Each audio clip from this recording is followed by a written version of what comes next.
Assalamualaikum warahmatullahi wabarakatuh ya. Ketemu lagi saudaraku Senin Legi ya, dimanapun Anda berada. Menanggapi komentar saudara kita ya, kaitannya dengan belajar ya. Kalau saya itu belajar menerima apa adanya, atau tanda kutip pasrah gitu. Ya bagus saja gitu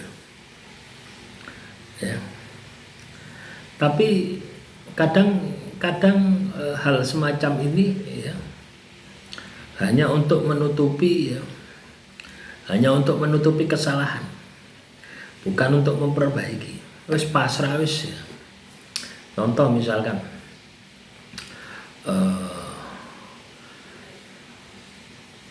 gini,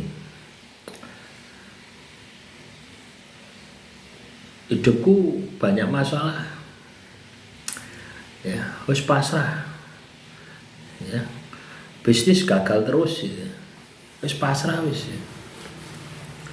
ya. Tapi Anda tidak melakukan sebuah tindakan ya, untuk melihat kenapa kok hidupmu itu jatuh misalkan. Tidak mau belajar dari keadaan itu gitu loh. Itu bukan pasrah ya, tapi itu menutupi kelemahanmu dengan alasan pasrah. Ini sangat berbahaya ya. Kalau teman-teman Senin Legi ini punya kondisi semacam itu, wah itu sangat berbahaya. Kamu tidak akan pernah bangkit. Karena kelemahanmu itu kamu sembunyikan dengan kata-kata pasrah tadi. Wah ini sudah kehendak Tuhan. Ya. Lalu ya sing lakoni dosa dirimu kok, terus kamu dihukum Tuhan, ini kehendak Tuhan. Ya, itu akibat dari perbuatanmu sendiri. Ya, contoh misalnya, ya, saya pinjam rumah, ya, beli rumah ya, KPR. Nah, itu kan riba, ada bunganya ya. Tiba-tiba dapat 1 tahun saya di PHK. Akhirnya tidak bisa bayar.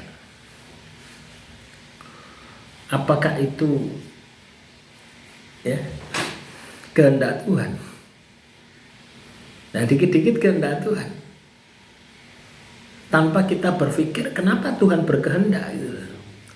Tuhan berkehendak itu pasti ada alasan gitu. Ya, ketika Anda jeli, oh iya kesalahanku di sini. Saya pinjam uang untuk KPR ya. Saya kredit KPR. Nah ini ada bunganya. Nah ini riba. Menurut kepercayaan saya, menurut agama saya ya, riba itu dilarang sama Tuhan, haram hukumnya sama Tuhan. Tapi saya lakoni. Maka ketika saya ya, punya masalah yang ada hubungannya dengan ini, berarti itu adalah hukuman Tuhan. Ya. Sesuatu yang sudah Anda kalkulasi ya, dengan gaji Anda ya. Gaji Anda untuk nyicil ya, cukup. Tapi ketika Anda katakanlah itu menentang perintah Tuhan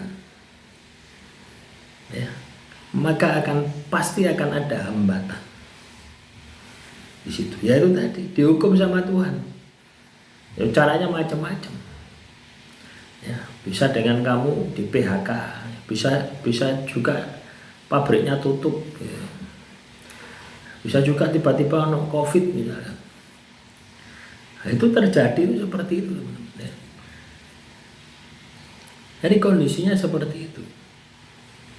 Nah, kalau kita hanya pasrah saja, tanpa melakukan usaha, mengenal diri, kenapa bisa terjadi semacam itu? Wah, itu jenenge ngawur. Itu jenenge menutup atau lempar tanggung jawab. Ya. Ini juga salah satu lebu ketiup angin itu ya seperti itu ya. Tidak mau bertanggung jawab terhadap apa yang terjadi pada diri. Padahal itu adalah hasil dari kelakuanmu gitu. Ya. Jadi seperti itu. Nah, itu bukan pasrah, ya, tapi menutupi kelemahanmu gitu loh. Nah, kalau pasrah itu pada dasarnya adalah berusaha memperbaiki apa yang perlu diperbaiki. Kenapa kok saya bisa jatuh? Apa kesalahan saya? Itu diperbaiki, dievaluasi. Ya, soal hasil ya, itu pasrahkan sama Tuhan. Kewajibanmu adalah berproses, berikhtiar, berusaha, berdoa. Nah, itu pasrah itu seperti itu. Ya, pasrah itu seperti itu. Kalau mata batinmu terbuka, ketika kamu terjatuh, kamu akan tahu penyebab jatuhmu dan kamu pasti bisa menerima ketika itu adalah ketika mata batinmu sudah terbuka. Tapi kalau mata batinmu tidak terbuka, nah, kamu hanya bicara pasrah di mulut saja. Ya. Nah, ini pasrah sama Tuhan. Ya, tapi tidak melakukan perbaikan terhadap kesalahan yang kamu lakukan. Ya. Paham ya? Nah, demikian yang bisa saya sampaikan. Semoga bermanfaat. Assalamualaikum warahmatullahi wabarakatuh.